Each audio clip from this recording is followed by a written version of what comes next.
j'ai quelque chose d'important à vous dire. La vie est belle.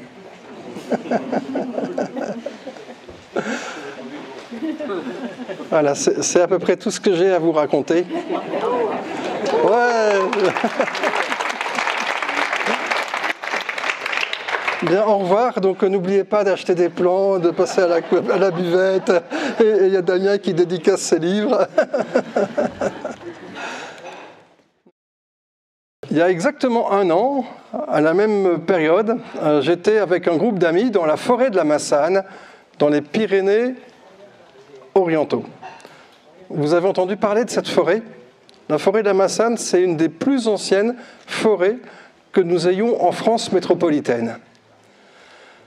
C'est une forêt où il y a des hêtres en libre évolution depuis pas mal d'années, avec des arbres de 300 ans, un if de 700 ans peut-être, des arbres vraiment remarquables.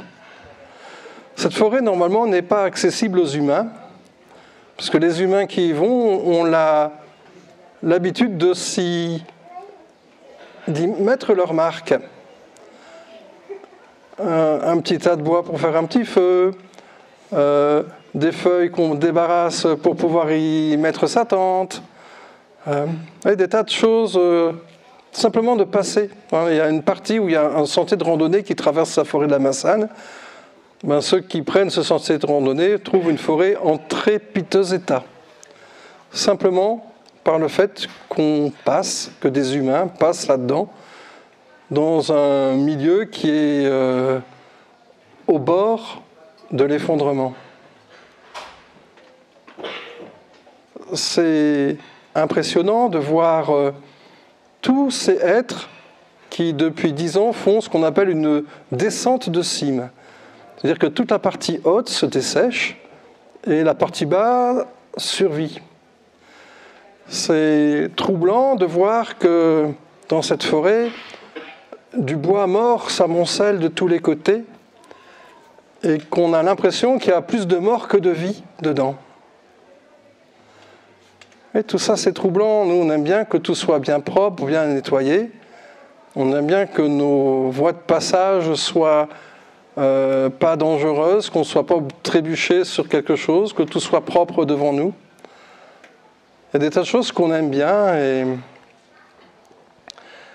lorsqu'on agit comme ça dans une hêtraie, à nettoyer les feuilles sur les passages, à ôter le bois mort, eh bien, la hêtraie s'affaiblit, disparaît, et aujourd'hui, il y a des gens qui nous prédisent que les hêtres vont disparaître des 3/4 de la France d'ici 2100, parce que réchauffement climatique, parce que trop chaud, parce que mauvais régime hydrique, parce que pollution, parce que plein de trucs, quoi. Et pourtant, dans cette forêt de la Massane, il y a toute une partie, le cœur de la forêt, qui a été obligé d'être grillagé pour éviter que les Homo sapiens s'y aillent. Parce que les Homo sapiens ne savent pas rester chez eux. Que chaque fois qu'il y a un espace de libre, un espace de vierge, ils veulent aller le voir. Ils veulent se l'approprier, ils veulent juste le consommer. Certains simplement pour faire une photo sur Instagram.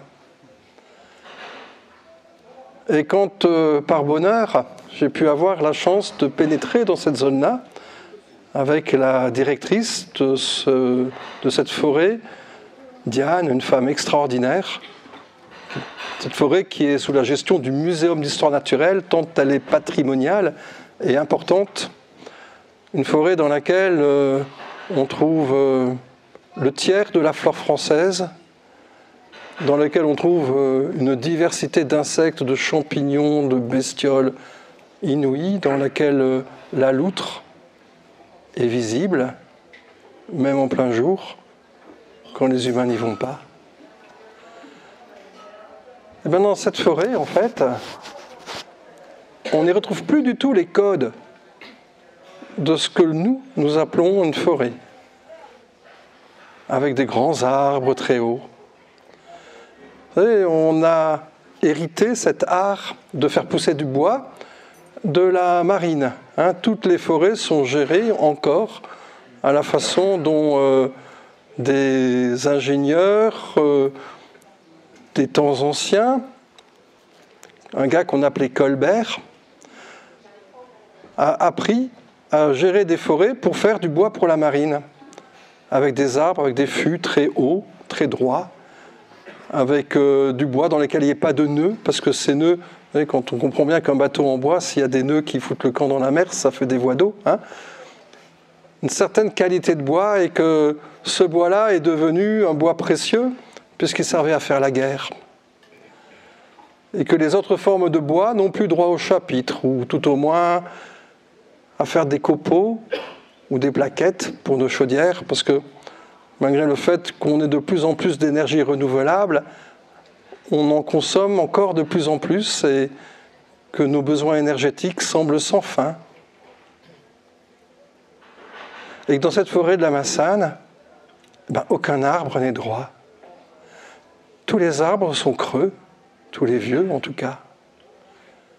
Tous sont des branches mortes dans lesquelles vivent plein d'insectes, plein de champignons. 35 000 champignons différents ont été identifiés dans cette forêt. 35 000. Vous voyez, dans les manuels qu'on a pour des guides d'identification des champignons, quand on en a 1 millier, on trouve que c'est beaucoup et que ça fait beaucoup de choses à apprendre. Moi qui avais la prétention de connaître beaucoup de champignons, j'avoue avoir été comme un petit enfant là-dedans qui ne connaissait rien, ne reconnaissant quelquefois même pas les formes, les couleurs, les odeurs, les aspects des champignons que je pouvais trouver dans cette forêt, qui pourtant est bien en métropole, en France. Dans cette forêt, les arbres paraissent mourants, alors qu'en fait, ils sont pleins de branches d'une vigueur extraordinaire, d'un vert qui ne dit pas du tout la maladie, qui ne dit pas du tout le mal-être, qui dirait plutôt que tout va bien. Cette forêt est examinée, analysée, auscultée par un grand nombre de chercheurs, dont des forestiers, bien évidemment, des passionnés de physiologie des plantes, de génétique, des choses un peu complexes. Et ces chercheurs ont pu montrer que si depuis les grandes canicules de 2003, qui se sont renouvelées 7-8 fois en une vingtaine d'années, les arbres ont effectivement beaucoup souffert, en fait ils se sont juste adaptés.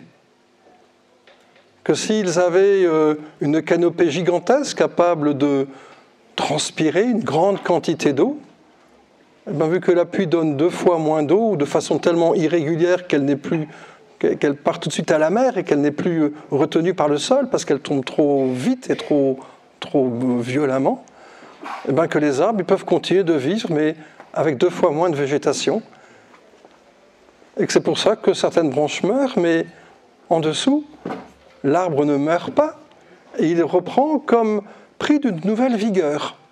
Et ces chercheurs ont même pu montrer, observer, que les feuilles n'ont plus tout à fait la même composition, plus tout à fait le même aspect, qu'elles sont plus épaisses, qu'elles sont plus brillantes, qu'elles reflètent mieux les rayons du soleil, tout en absorbant un peu plus de ces rayons qui font de la photosynthèse, qui font du froid, qui climatisent le lieu. Ils se sont aussi rendus compte que dans les sous-bois devenus plus clairs, vu que les cimes se sont affaissées, dans ces sous-bois, plein d'autres plantes sont apparues. Elles étaient déjà toutes là. Un tiers de la flore française se retrouve dans cette forêt-là. Mais certaines plantes ont eu comme un regain de croissance, un regain de développement. Au premier titre, il y a les ronces. Des ronces. Et que les ronces, les humains ne les aiment pas, donc on n'y pénètre pas, mais Le vent aime bien tourner autour de ronces et ramener toutes les feuilles mortes en épais tapis. Et que dans les endroits où les gens sont passés à remuer le tapis de feuilles mortes avec leurs pieds, le déstabilisant et mettant par endroits le sol à nu, le vent a ramené toutes ces feuilles dans les ronces, dans lesquelles on a des tapis de près d'1 mètre de hauteur, d'une espèce d'humus spongieux qui garde l'eau, qui garde l'humidité, que les ronces et les feuilles mortes sont devenues comme des réservoirs d'eau qui permettent d'abreuver par en dessous ces réservoirs, par les racines des hêtres qui arrivent là-dessous, qui permettent d'abreuver les hêtres. Et que dans ces ronces, autour de ces ronces, plein d'autres arbres se mettent à pousser. Des arbres de la famille des rosacées, des arbres fruitiers. La massana, en langue, je ne sais plus, c'était Massila, hein, c'est comme Marseille, hein, c'est des peuples voyageurs, phéniciens que l'on dit, qui étaient jusque-là, ça veut dire la pomme. Que cette forêt est une forêt de pommiers à l'origine. Qu'elle est devenue une hêtrée, mais qu'elle redevient une forêt de pommiers et de hêtres et de plein d'autres choses, d'une grande diversité.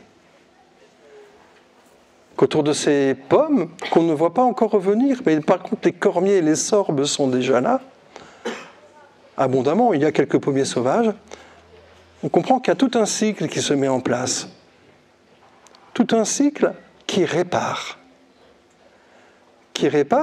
les injures de ce feu venu du ciel qui brûle tout et qui transforme le milieu, le fait évoluer, le fait devenir autre chose, et que là-dedans, les quelques vieux arbres qui restent, dont le vieil if de 700 ans, ont comme trouvé une nouvelle jeunesse, se développent avec une beauté. Vous voyez, cet if, au début, je ne l'avais pas vu tant qu'il est de la forêt. Il n'est pas très loin d'une petite cascade. Je m'étais assis à côté de cette cascade à me recueillir, à écouter le bruit de l'eau qui tombe. Très tôt, au petit matin, il y avait la loutre qui se baladait dans l'eau à côté de moi. Et cet if, je ne l'avais pas vu, tellement qu'il est la forêt, tellement qu'il est grand, tellement qu'il est prodigieux.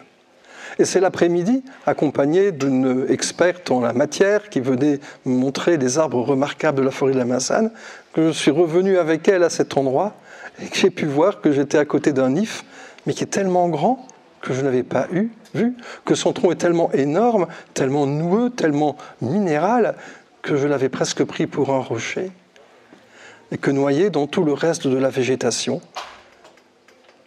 Il faut dire que j'étais tellement amusé par les jeux de la loutre que j'avais été plus concentré sur ce merveilleux petit animal que sur l'if. Mais oui, c'est étonnant que je n'avais pas vu la forêt alors que j'étais dans la forêt. Tant cet arbre est devenu la forêt, à 700 ans. Sur ce même arbre, d'autres chercheurs ont analysé des champignons mycorhiziens, c'est-à-dire des champignons symbiotiques, des champignons avec lesquels les plantes savent vivre. Dans ma carrière, j'ai beaucoup analysé les champignons mycorhiziens. C'était mon métier, c'était ma passion. Ça continue de l'être d'ailleurs. La plus grosse analyse que j'ai pu faire, c'était sur un arbre, sur le Causse corrézien, près de Brive, sur lequel on avait trouvé 860 champignons différents. Ce qui est énorme. Alors qu'à 20 ans, on n'en connaissait même pas 200. Vous voyez, donc plein de choses ont été découvertes comme ça. À la Massane, le chercheur qui a analysé les racines en a trouvé 12 000 champignons symbiotiques. 12 000 champignons. Certains auraient tendance à dire que ces champignons ne sont pas très importants, hein, alors que l'IF en fait une collection tout à fait fabuleuse.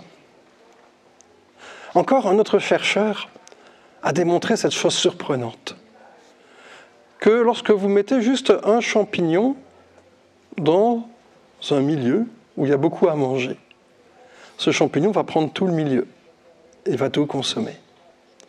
il va agir comme un être invasif.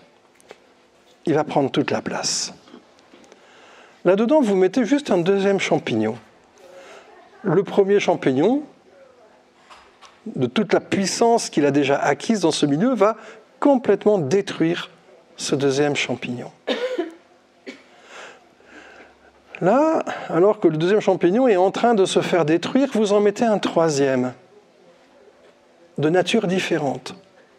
Le premier champignon va avoir 2 combats à mener et va s'attaquer à celui qui vient d'arriver, au dernier migrant, et oublier le dernier qui était là, enfin l'avant-dernier qui était là. Hein.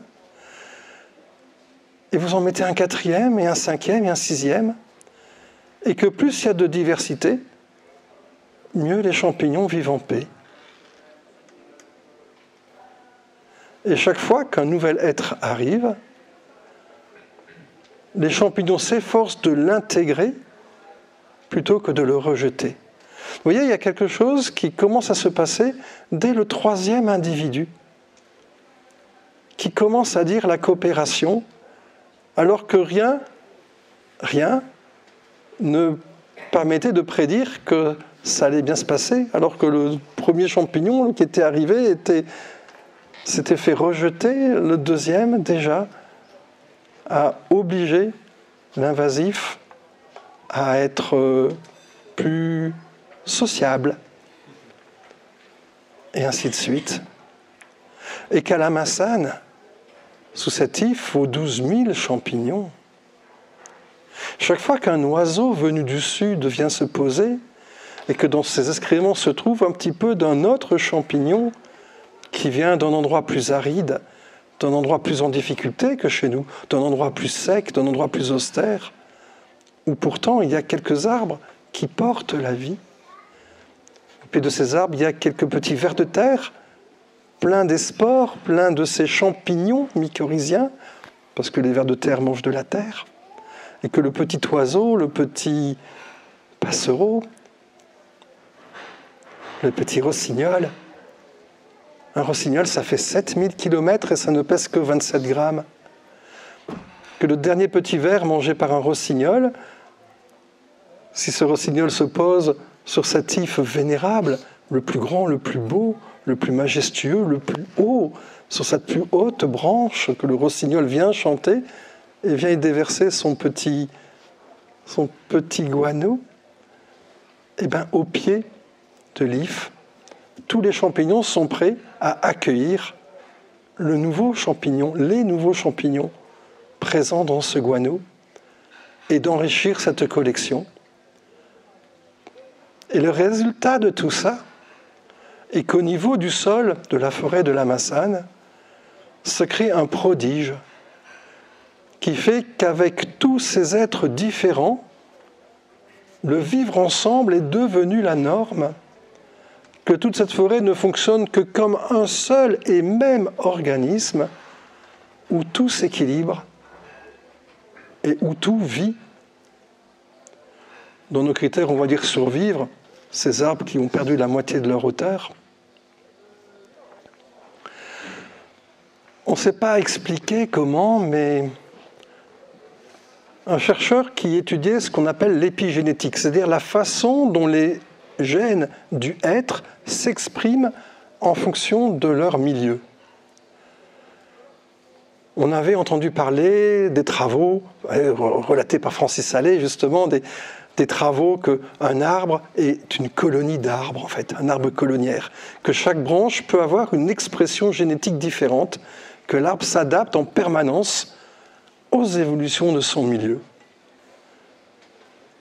Dans la Massane, on s'imaginait que c'était pareil, que chaque branche de chaque arbre avait la capacité de s'adapter à son environnement en évoluant doucement.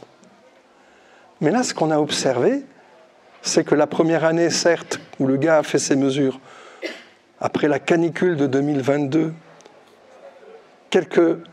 avant la canicule de 2022, quelques branches avaient déjà une aptitude à s'adapter à la grande aridité, mais qu'après la canicule de 2022, il a retrouvé cette adaptation dans quasiment toute la forêt.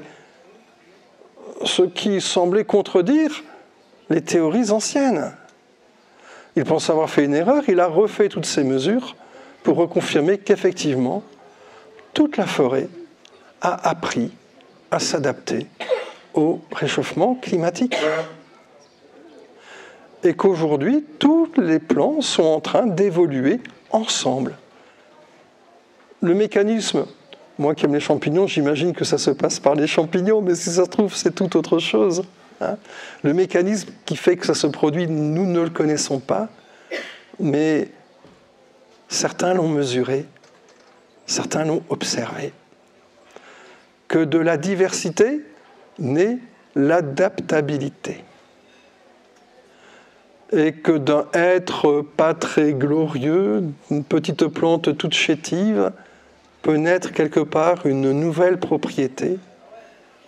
Comme tout est connecté, cette propriété émergente peut se transmettre à l'ensemble du système. Et vous voyez que dans un monde en difficulté, dans un monde que tout condamne à disparaître, avec notre vue figée de ce que devrait être le monde, eh bien tout disparaît. Par contre, si on accepte que tout évolue, que tout change, que les forêts de hêtres reviennent des forêts de pommiers,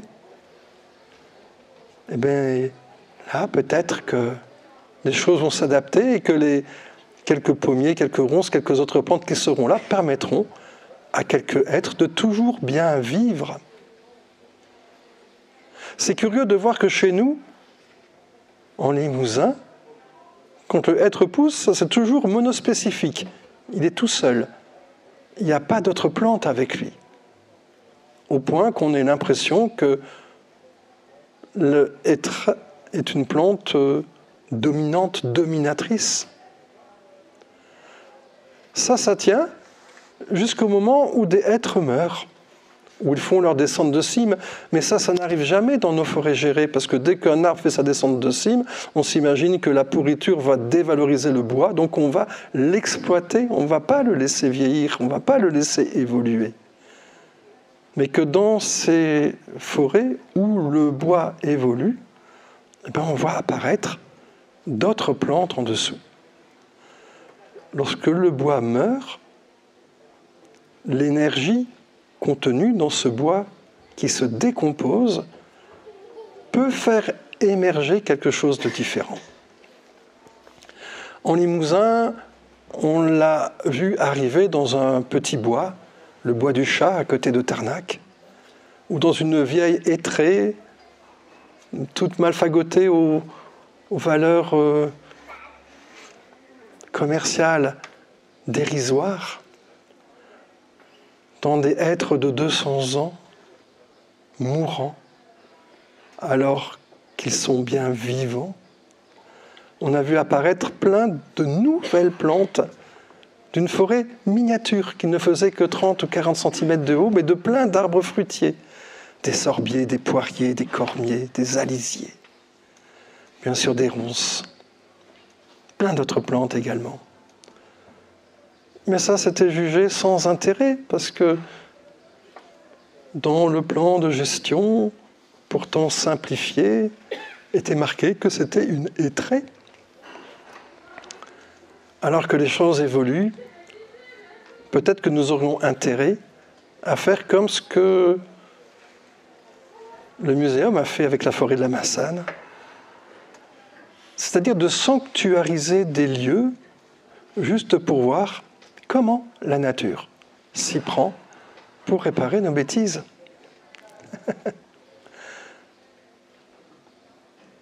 Pourquoi on n'aurait pas confiance en la nature ? Et la vie existe depuis des milliards d'années. Elle a connu toutes sortes de cataclysmes. Certes, certaines espèces ont disparu, les dinosaures en sont un exemple fameux. Mais la vie, elle a toujours continué. Et après chaque catastrophe, elle a même repris de plus belle, avec encore plus de diversité. Ça, c'est un peu éloigné de notre vision monospécifique, monoculturelle, universelle, dans l'uniformité. Alors que la vraie universalité ne dit que l'altérité, la différence, la diversité. Dans cette forêt de la Massane, on y a vu d'autres choses encore plus surprenantes et peut-être plus concrètes. Certains parmi vous sont peut-être éleveurs de moutons, et certains parmi vous ont peut-être vu arriver une plante invasive, un sénesson du Cap. Ce sénesson est une fleur assez belle, fleurie, jaune, très agréable à voir, qui a un parfum qui ne me déplaît pas, sauf qu'il est toxique pour les moutons, ils ne le mangent pas. Mais si on fait du foin et qu'on le coupe, et que par mégarde les moutons mangent ce foin, là ça peut violemment les intoxiquer.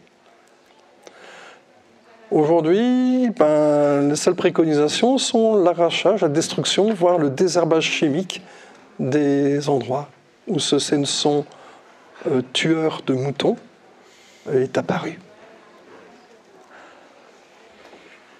Dans la forêt de la Massane, des plaques de sénesson se sont répandues de ci, de là.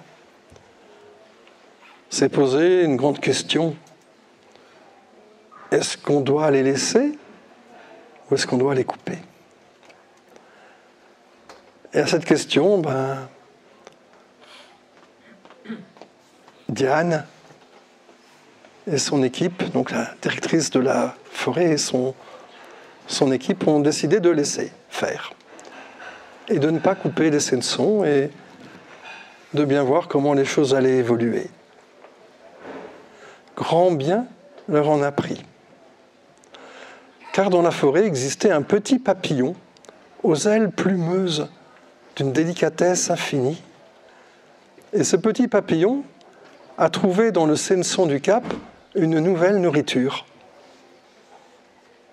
Au point qu'un nouvel équilibre s'est mis en place entre ce petit papillon et les sénessons qui sont broutés, mangés par ce petit papillon.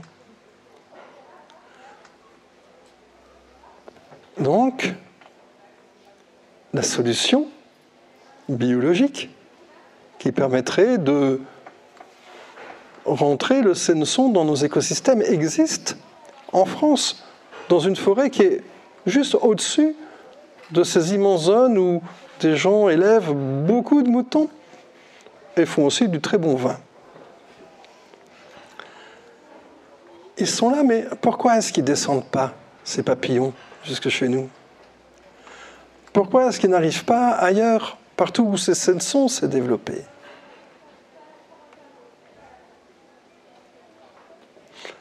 De la même façon, ici en Limousin, vous avez entendu parler du cynips du châtaignier. C'est un petit insecte qui pond dans les parties végétatives du châtaignier qui fait des galles. Des galles, et à un certain moment, au plus fort de l'infestation, toutes les feuilles des châtaigniers étaient porteuses d'une gale et on voyait déjà les productions s'effondrer. Les chercheurs, l'INRAE en tête, avaient une solution biologique à proposer parce qu'en Italie existe un petit Eurymus, donc une petite guêpe minuscule qui vient pondre dans le petit insecte qui fait ses galles et qui vient donc les manger et les détruire. Donc très rapidement, des autorisations ont été demandées pour introduire ces fameux Eurymus dans tout le Limousin et dans toutes les zones où l'on cultive de la châtaigne, avec un très bon effet, une très bonne réussite. Tout le monde s'en est félicité. Et ce qui est étonnant, c'est que, bien évidemment, il y avait quelques galles sur les châtaigniers de la forêt de la Massane, et bien évidemment, au bout d'un moment, ces galles ont aussi disparu comme partout ailleurs. Et donc, les entomos, donc les spécialistes des insectes, ont voulu vérifier que le thorimus était bien arrivé dans la forêt de la Massane. Eh bien, imaginez-vous que non. Par contre, ils en ont trouvé 3 autres. 3 autres petites bestioles capables de réguler le nouvel envahisseur. Et vous voyez, si ce qui se passe entre les insectes était comme ce qui se passe entre les champignons, que chaque fois qu'on introduit un insecte dans un endroit où il n'y a pas beaucoup de concurrence, où il a tout à consommer, d'immenses plantations de châtaigniers, mais on pourrait dire pareil pour tous les champs de blé, tous les champs de maïs, tous les champs de pommes de terre, tous ces endroits où des insectes ravageurs viennent abondamment prospérer, que dès qu'il y en a un deuxième, et un troisième, et un quatrième, et un cinquième, au bout d'un moment, tout se met à s'auto-réguler, et tout se met même pas à s'auto-réguler, à coopérer, plutôt qu'à se rentrer en concurrence. Et que dans la forêt de la Massane, le thorimus a été très vite intégré, accepté, mais faisant partie du système symbiotique du milieu. Mais alors à quoi peuvent servir ces fameuses gales avec ces petits insectes? Ça pourrait paraître disgracieux, déjà c'est pas très beau et même dangereux.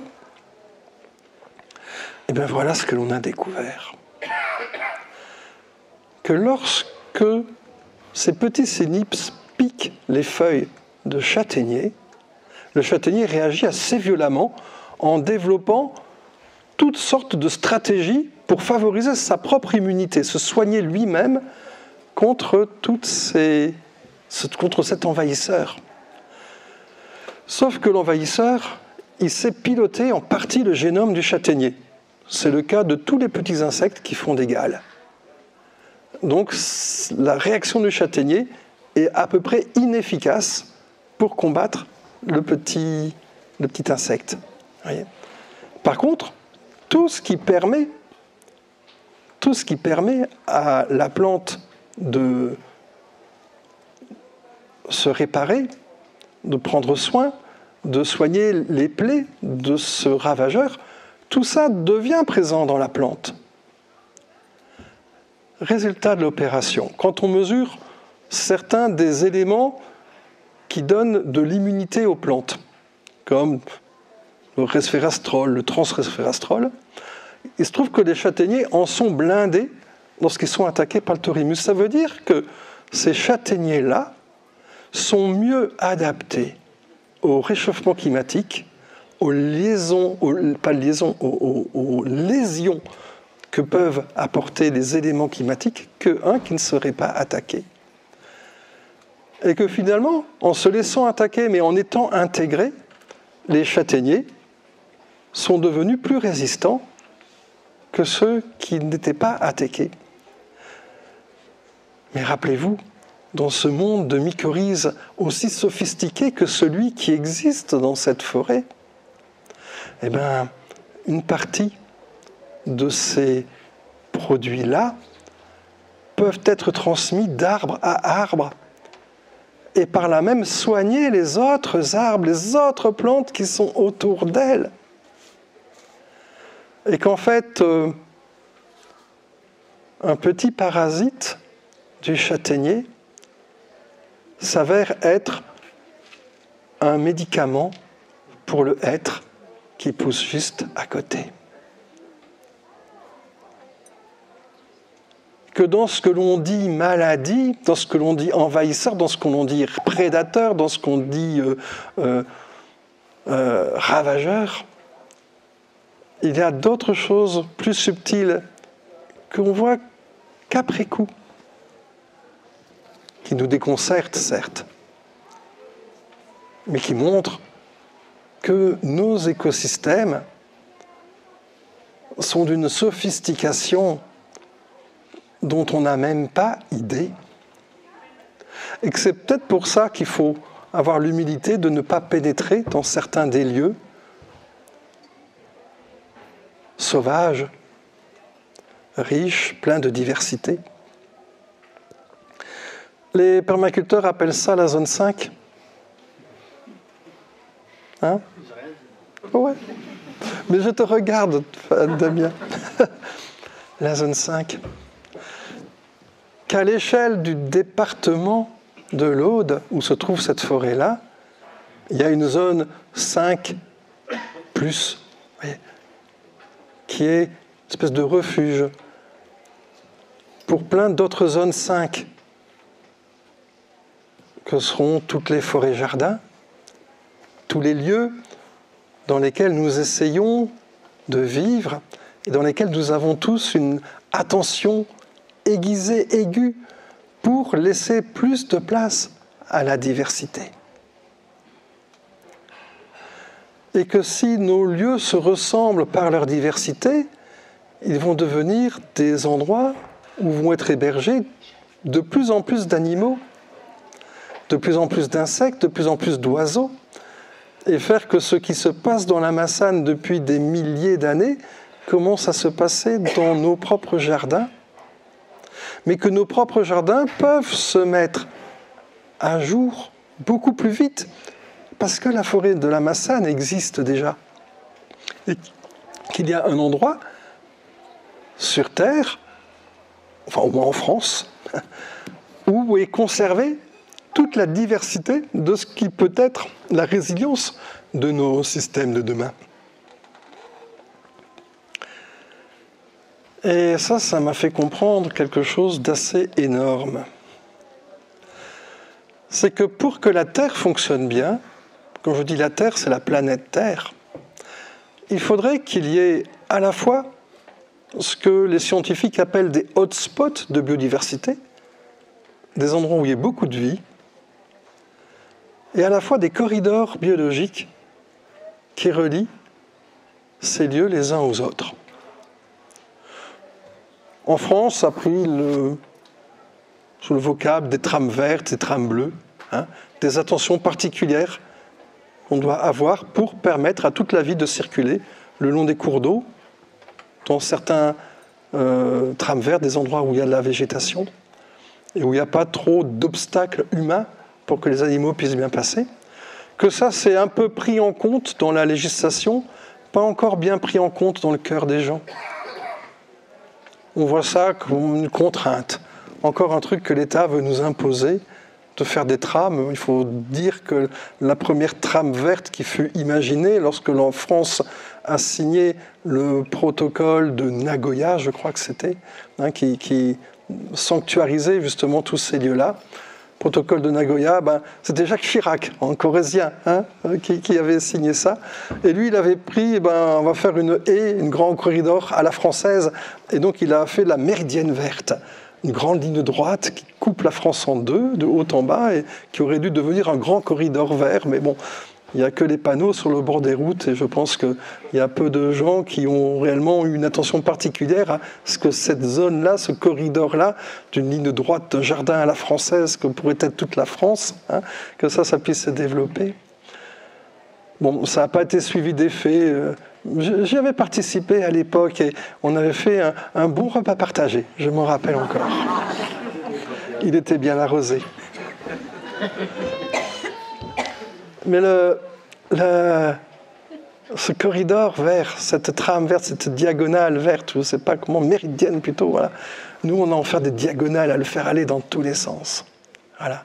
Et qu'il ne devrait pas y avoir un seul fossé, une seule rivière, un seul cours d'eau. Il ne devrait pas y avoir une seule ligne de crête dans laquelle on ne pense pas circulation des animaux.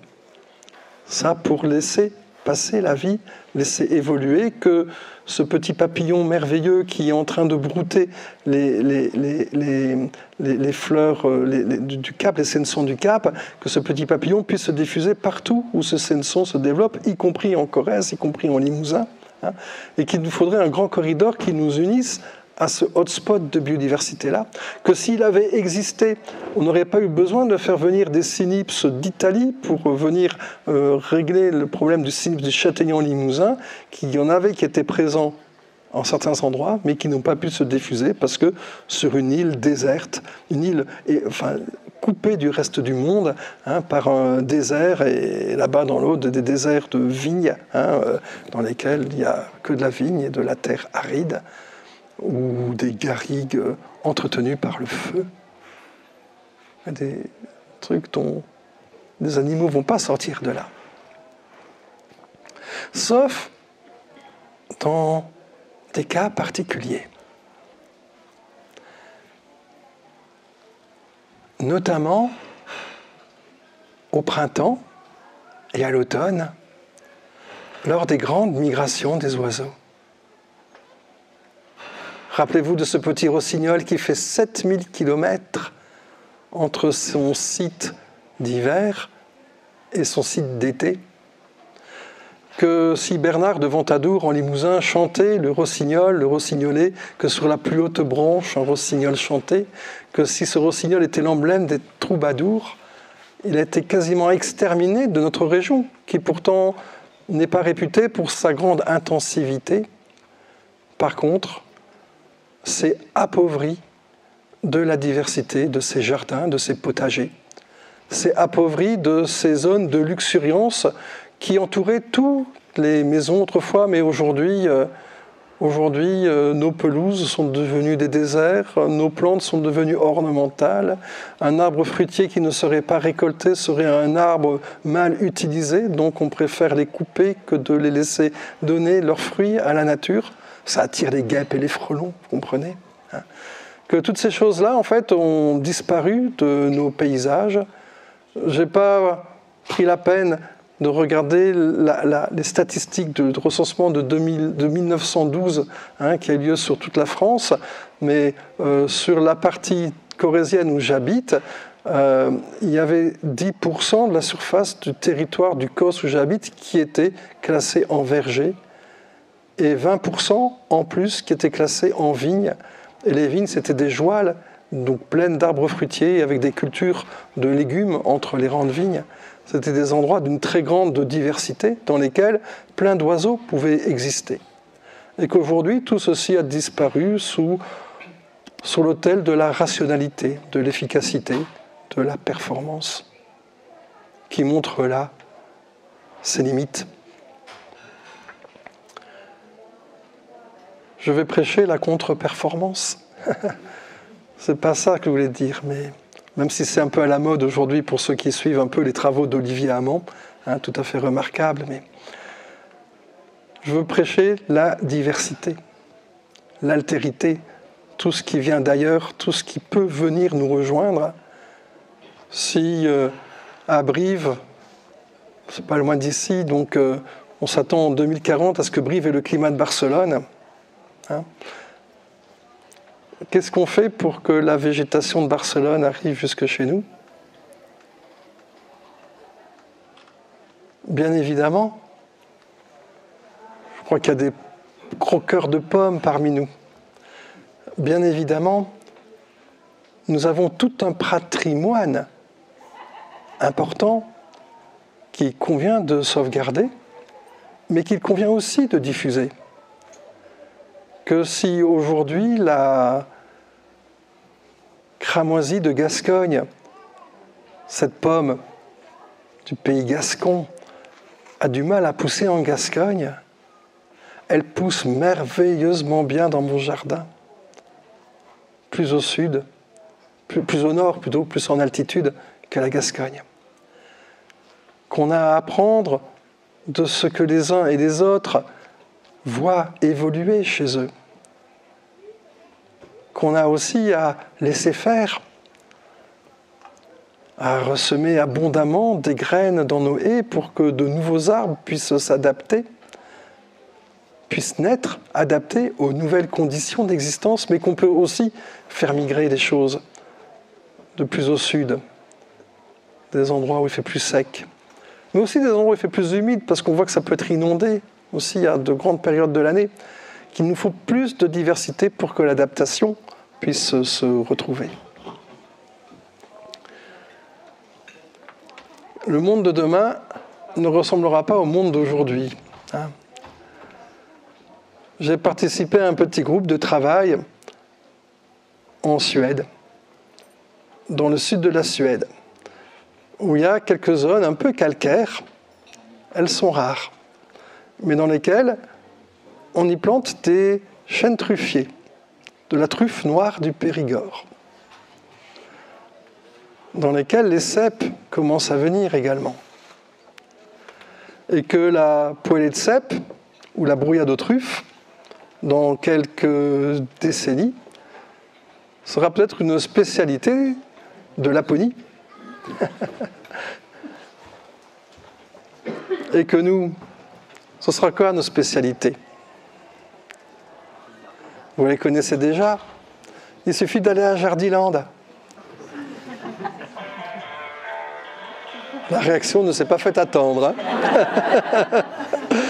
À Jardiland, vous avez une grande promo sur les oliviers et sur les agrumes. Alors des promos négatives, hein, c'est-à-dire que c'est vendu très très cher, hein, parce que c'est très à la mode, et que tout le monde veut des olives, tout le monde veut des agrumes, que tout le monde veut des plantes du Sud. Et on les a déjà dans nos cœurs, toutes ces plantes-là. Alors bien sûr, on va essayer d'en trouver des qui correspondent peut-être mieux à nos besoins, qui s'intégreront mieux dans nos vergers et dans nos jardins.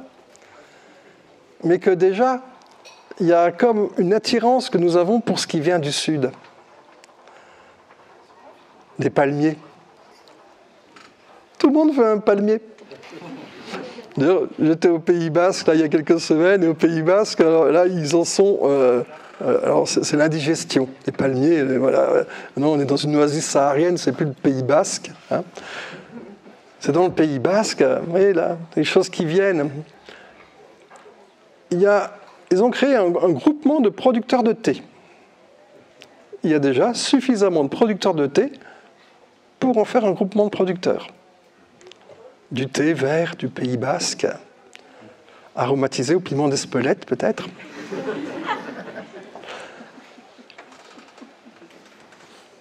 J'ai rencontré un jeune homme fabuleux qui a développé une culture d'avocat. Vous savez, l'avocat est décrié parce qu'il consomme beaucoup d'eau, mais il pleut tellement au Pays Basque que ces avocats ne sont pas irrigués. Et qu'il sera peut-être plus pertinent de produire des avocats dans le Pays Basque que de produire des avocats dans des zones désertiques avec de l'eau pompée dans des nappes phréatiques. Ou même, comme certains le font maintenant déjà dans des pays du Golfe, avec de l'eau qui est dessalée, avec de l'énergie, avec du pétrole. Hein. Mais ça fait des avocats pas chers. J'ai rencontré un autre gars, alors il n'est pas encore lui dans la partie développement, mais dans la collection des bananiers, du bananier basque. Il y a des bananiers, je crois de jour court, il dit un truc comme ça, des bananiers qui fleurissent, qui poussent. Les bananiers, il leur faut presque une année complète de culture. Mais là, ceux-là, ils peuvent se faire en 8 mois seulement. Et donc, il y a toute une collection. Alors, c'est des bananes, certaines ont des pépins, enfin, ça fait des curiosités gustatives. Donc, on ne peut pas donner aux enfants à manger parce qu'il y a des tas de pépins qui sont gros comme des grains de café à l'intérieur. Mais voilà, enfin, la banane dans le Pays Basque. Hein? Quand on m'a dit qu'à Brive, il y allait avoir le climat de Barcelone, ben, je suis allé à Barcelone. J'ai trouvé un producteur de litchi. Vous savez qu'on peut faire du litchi à Barcelone? Et ces litchis, en fait, ils fleurissent au printemps, ils les récoltent en août. Mais ce n'est pas du litchi pour les fêtes de Noël, c'est du litchi pour le mois d'août. Je lui ai acheté des litchis. Ils étaient délicieux, mais j'ai semé tous les noyaux, bien évidemment. Il y aura peut-être un jour du litchi en Corrèze. Mais dans ces mêmes gars-là, ils ont un petit groupement, là, comme ici, de permaculteurs, on dit, hein, qui ont tous des forêts-jardins d'une grande diversité. Des fruits de la passion, des mangues. Alors, pas les mangues, pas les aziminiers, de la vraie mangue. Hein. J'en ai ramené un plant aussi, là. Pour l'instant, je le laisse dans un pot et il va faire encore quelques années les comme on appelle ça, comme les animaux, hein, une transhumance entre la chambre et la terrasse, hein, entre l'hiver et l'été. Mais que ces manguiers,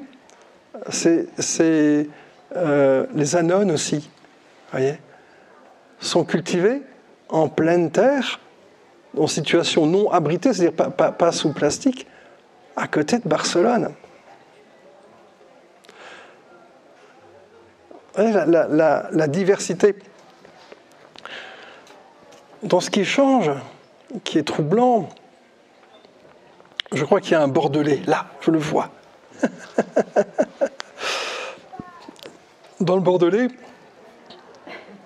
il semblerait qu'il y ait une surproduction de vin, et donc beaucoup de personnes ont été incitées à arracher les vignes. Et ces vignes ne peuvent plus être plantées en vigne, mais redeviennent agricoles. Et bien, parmi les gros projets qui ont émergé, il y a des producteurs d'olives, donc des plantations d'oliviers. Bientôt, il y aura de l'huile d'olive de Bordeaux, hein, de la pistache, de l'amande, pour citer les trois gros trucs qu'on a vu émerger. Bon, sauf que derrière ces sols de vignes qui sont tout matraqués, ça ne va pas être évident de faire des arbres fruitiers qui nécessitent un sol quand même un peu plus fécond et un peu plus profond. Mais bon, ils essayent, ils le font. Hein. C'est troublant. C'est vraiment troublant. Et ça peut être joyeux en même temps si on accepte le changement. Et vous voyez dans ces jardins-là, où il y aura plein de plantes, plein de diversité. Chaque fois qu'on introduira une plante supplémentaire, eh bien, elle sera encore mieux accueillie dans le verger. Peut-être comme mes champignons, peut-être comme tous mes insectes, peut-être comme tous ces fonctionnements du vivant. Et là, dans ces vergers, eh bien, il y aura toujours de la place pour notre Sainte Germaine, la pomme du Limousin, ou toutes ces pommes qui sont dans les conservatoires des croqueurs de pommes juste à côté. Qu'ensemble, avec plus de diversité, tout est accueilli, tout est accepté. Et vous voyez que les hêtres de la Massane, sur lesquels les prévisionnistes ont déjà dit qu'il n'y en aurait plus en 2100, mais en regardant la carte de la répartition actuelle des hêtres en France, ils ont juste oublié de marquer qu'il y avait des hêtres dans la Massane. À un endroit où normalement il ne peut plus y avoir d'hêtres, eh bien, ils continuent de vivre. Et de bien vivre. Bien sûr, pas avec les canons de la beauté qu'on a de ce que devrait être un arbre et un hêtre avec un grand fût pour faire des bateaux de guerre. Non, des êtres tout tordus. Et que nos arbres de plein vent, je la vois bien, ma Sainte Germaine, que j'ai mal taillée, sur laquelle même la balançoire des gamins ont cassé une des grosses charpentières, sur laquelle, lorsque je suis monté dessus et ne m'étant pas rendu compte que j'avais pris un peu d'embonpoint, j'ai aussi cassé d'autres branches, vous voyez. Et bien que ce Sainte-Germaine-là, même s'il est fait tout mal foutu, tout abîmé, il aura toujours sa place dans notre forêt-jardin. Il est là tout l'enjeu de s'ouvrir à ces grandes migrations. Il est qu'ensemble, on vivra mieux que chacun séparément.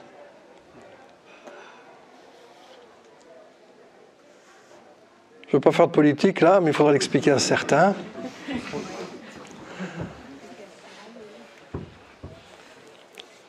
J'ai un peu le sentiment, si Francis allait m'écouter, là, il m'assassinerait parce que j'anthropomorphise trop le monde végétal. Mais j'ai un peu le sentiment que les végétaux ont un gouvernement qui est plutôt très opérationnel.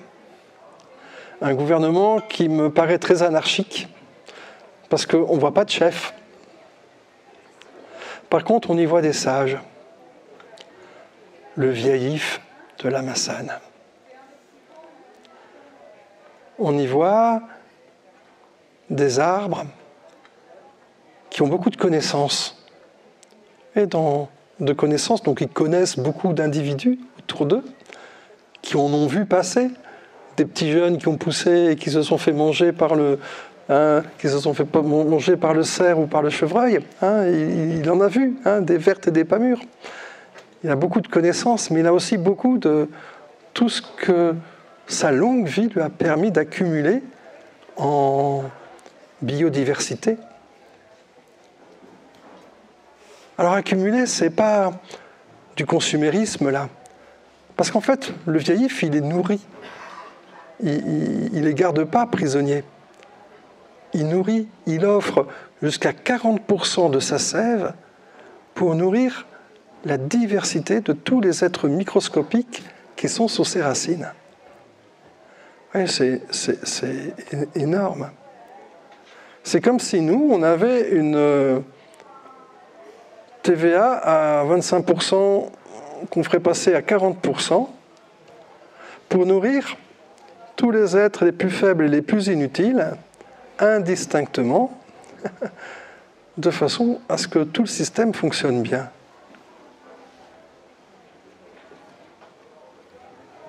Je ne sais pas si un parti politique qui porte ce genre d'idée.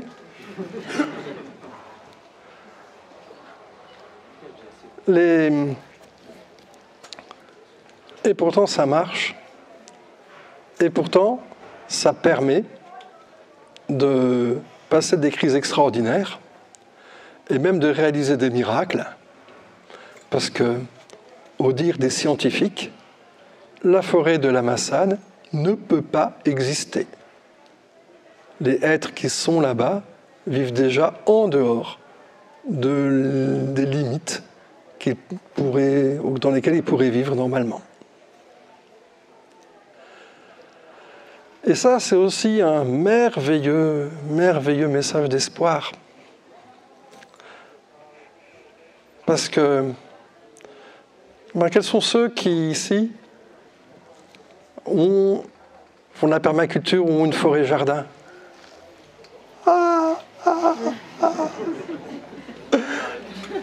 Vous voyez ? C'est ça le plus essentiel qu'il y a à faire. Et qu'aujourd'hui, le monde autour de nous n'a peut-être pas encore bien compris cette affaire, mais pour que toute la planète puisse bien fonctionner, c'est pas un truc qui se fait dans la nature, ça se fait pas en grand, tout de suite, partout. Ça commence juste dans un petit foyer, un petit endroit, et au bout d'un moment, la vie devient tellement vivante qu'elle se reproduit et qu'elle se répand. Alors, si à la fois on est chacun attentif à accueillir plus de vie chez nous, et si à la fois on essaie de concevoir nos lieux pour qu'ils puissent se diffuser et se répandre, eh bien en fait, on arrivera à changer la planète entière sans même que tout le monde adhère à ce projet-là. Parce que la vie est toujours la plus forte. Elle fonctionne depuis des milliards d'années, sans s'arrêter. En travaillant avec la vie, on travaille du bon côté des choses. Alors comment faire maintenant pour que nos idées prospèrent et que nos lieux se diffusent et se répandent ? Eh bien, il faut faire des journées comme aujourd'hui. On rencontre, on échange nos plans, on échange nos graines, on échange nos savoirs et nos connaissances. On se rencontre et ça fait du bien de se rendre compte qu'on est plein à avoir les mêmes choses dans le cœur, d'avancer ensemble sur le même chemin. Ça fait du bien de savoir qu'on est plein à avancer ensemble sur ce chemin avec la nature, côte à côte pour l'instant, parce qu'on n'a pas encore compris qui est la nature. Côte à côte, et à force de marcher côte à côte, c'est là qu'on apprend à se connaître. C'est là qu'on apprend à mieux s'aimer, s'apprécier. Et on peut s'aimer peut-être, mais C'est là qu'on apprend en tout cas. Et puis ensuite, eh bien, il faut que nos lieux se répandent au-delà de chez nous. Et là, je ne peux que vous inciter à semer toutes les graines. Dans vos jardins, vous allez avoir plein de fruits. Voilà. Un des trucs, des mesures qu'on a pris chez nous, chaque fois que quelqu'un mange un fruit, les noyaux et les pépins sont consignés. Avec obligation de les replanter. Si les gens ne veulent pas les ramener, il faut les replanter. Alors bien sûr, à la maison, maintenant, il y a trop de fruits partout. C'est pas... Alors bien sûr, c'est tous les chemins. Chaque fois que je vais me balader à droite, à gauche, je sème. Rien que ça. D'aller greffer partout où l'on peut, d'aller diffuser cette diversité. Les animaux sauvages, c'est ce qu'ils font spontanément. Les ours dans les forêts du Kazakhstan, ils vont manger les pommes les plus grosses, les plus sucrées, parce que les plus grosses, c'est celles qui sont les plus faciles à manger, les plus sucrées, parce que tout le monde le sait, un ours c'est très gourmand. Et normalement, une pomme, elle tombe juste en dessous de l'arbre. Il faut attendre que l'arbre meure pour qu'une pousse prenne sa place. Alors que si un ours la mange, il va diffuser les graines, d'autant plus efficacement qu'il est très gourmand. Soyez gourmands. Mangez les fruits, diffusez les graines des fruits que vous aimez. Et soyez gourmands, mais n'ayez pas peur. Ce n'est pas un péché.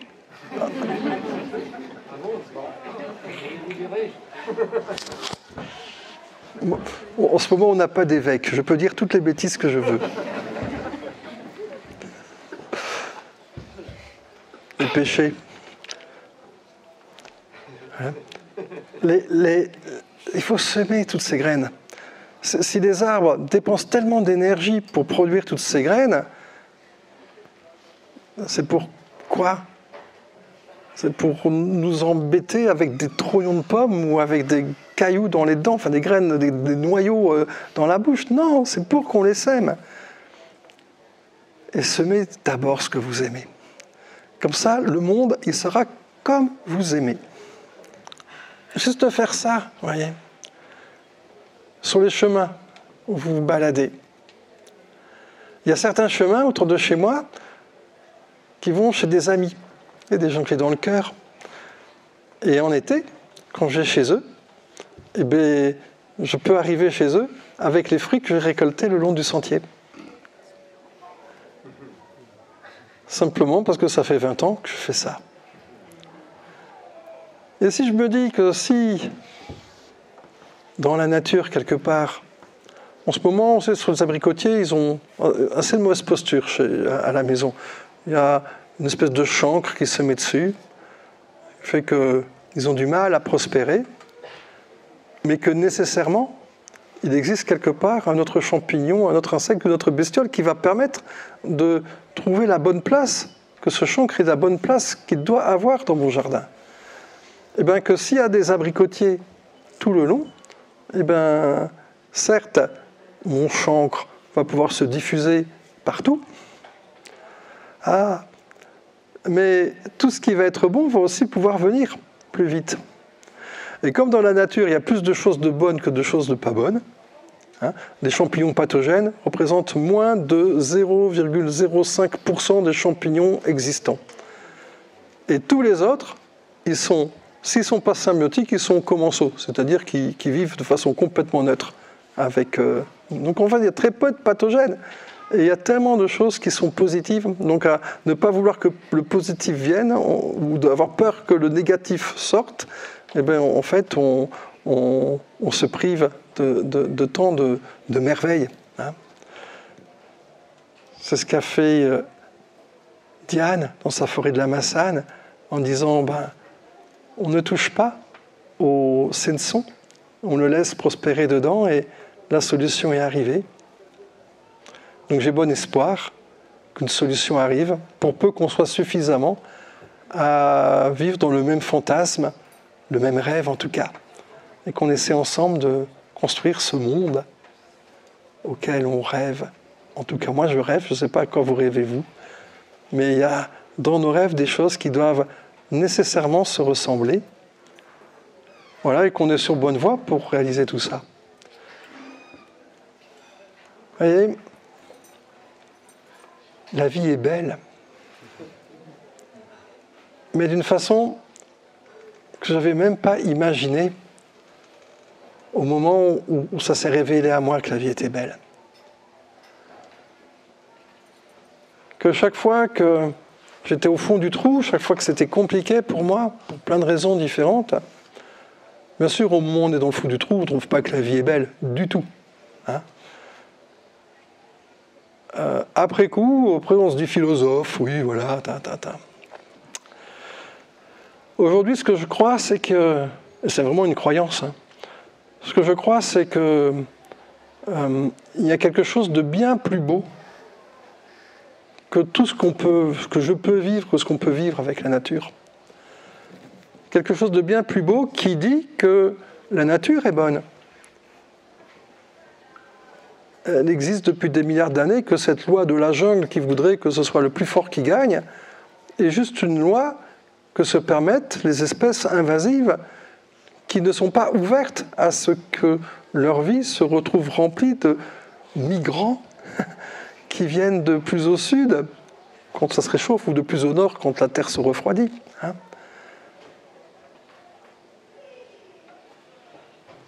Apprendre à vivre ensemble.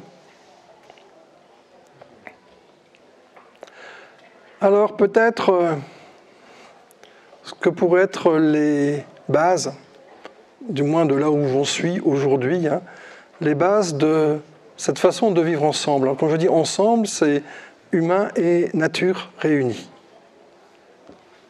Humains qui font probablement aussi partie de la nature.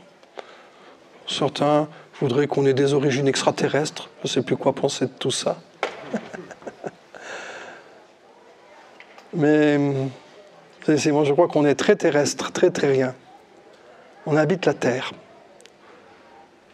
Elle est là, notre mère.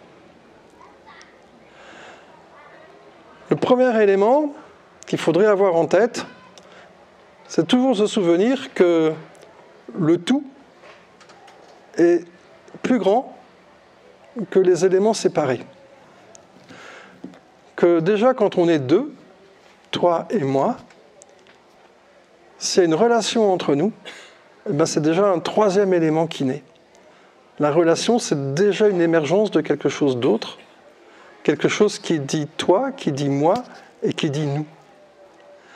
Et que chaque fois qu'un nouvel élément se met dedans, ça fait quelque chose de plus grand, qui n'est pas du tout mathématique, puisque ça semble vouloir dire que 1 plus 1 est supérieur à 2, mais qui pourtant est la réalité de nos vécus.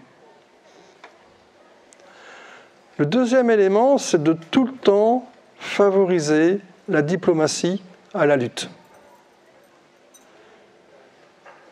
Qu'à un moment donné, on peut faire la guerre, mais que c'est toujours la diplomatie qui finit.